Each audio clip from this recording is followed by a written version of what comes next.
What's up mga kaotap? Ito nga pala ang una kong ride ngayong 2024. 8 AM na pala ako nakapag-ride out kaya hindi ko talaga alam kung saan ako pupunta. Bala ko lang ay mag-short ride dahil matagal-tagal na naman akong hindi nakapag-bike. Pero since wala akong maisip mapuntahan ay sinilip ko ang aking cyclocomputer kung anong route ang naisave ko dito.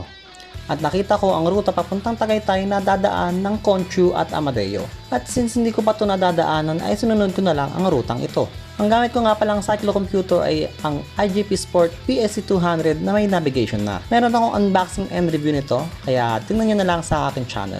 Dito nga pala ako dumaan sa Governor Ferrer Road papuntang Dasma at hindi pa tayo nakakalayo-layo ay nagre-reklamo na ako. Gulatin mo sila, nag-solo ride ka nang walang ensayo. Nakaka-8 kilometers na ako pagkakulog na buka. Ayan. Tuwag yung Nagkakong yung bike, tapos ko ito mga agad sa lupin.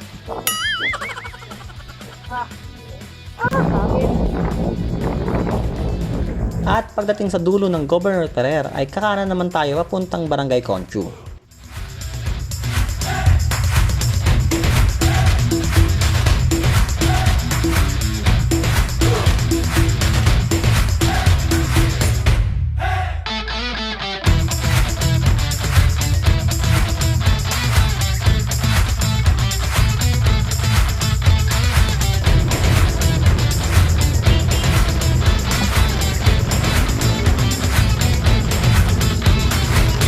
Dito pa lang ay may matadaanan na agad tayong dalawang matarik na ahon na nasa 8 to 10%. At pagtapos ng dalawang ahon ay makikita mo ito.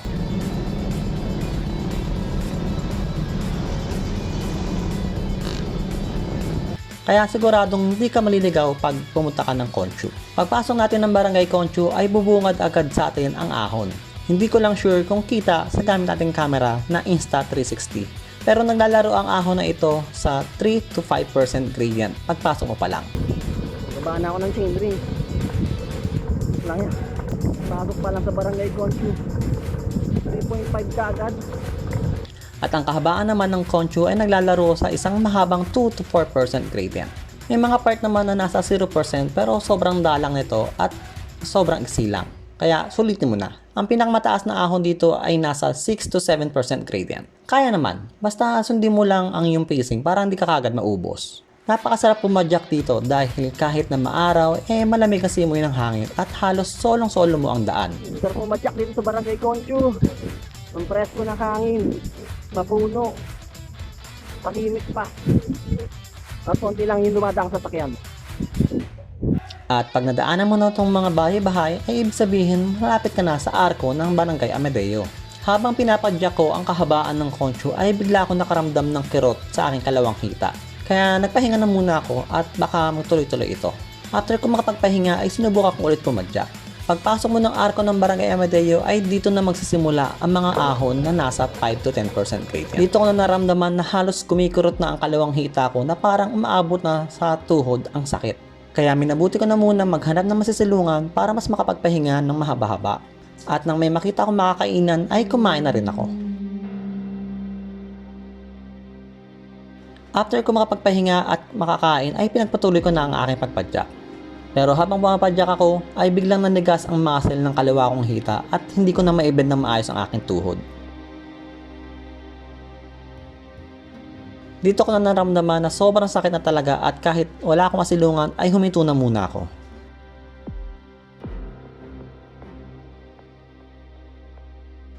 Sa mga oras na to ay hindi ko na rin alam kung itutuloy ko pa o uuwi na ako dahil hindi ko alam kung kakayanin ko pa.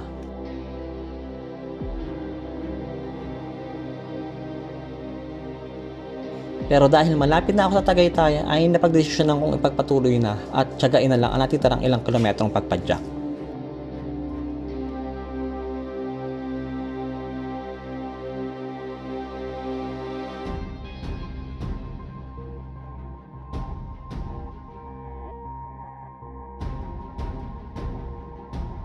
Binagalan ko na lang ang takbo ko at halos nasa kanan na ang lahat ng puwersa ng pagpadyak ko para makapag-recover yung kaliwa kong hita.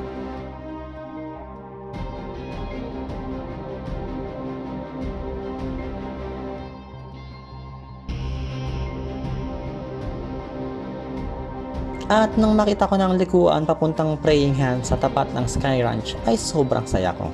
Kahit sumasakit na din yung kanang ankle ko dahil halos siya na lang trumabaho lahat, makarating lang tayo dito, ay ininda ko na.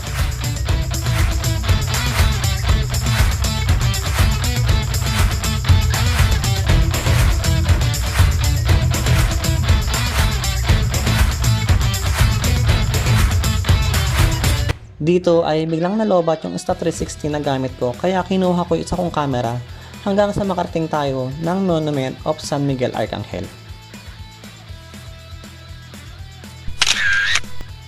At ang huling ahon hanggang Praying Hands. Ito naman tayo ng Sky Ranch. Dito sa may Praying Hand.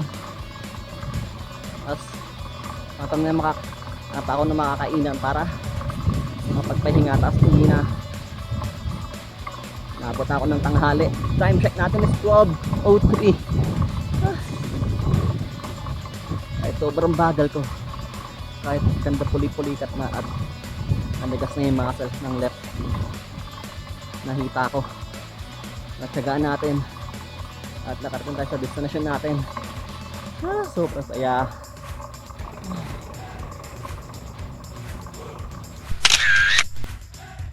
Siyempre, after natin magpicture at magpagpahinga, ay nagpunta naman ako sa Itos kung saan kami kumain nung una ako nagpunta dito sa Tagaytay gamit ang bike.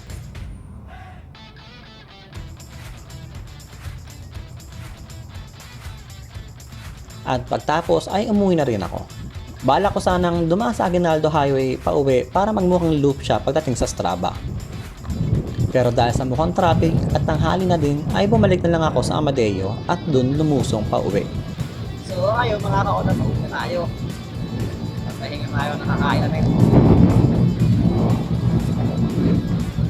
Time check natin is 1:18. At sobrang lamig ng hangin. Yan. Hindi masarap na part. Ang lumusong. Rock music. Kaso. Ang biyahe ay libre, yung isa gawin mong triple. Padyak lang ng padyak at wag nang maghintay ng timbre.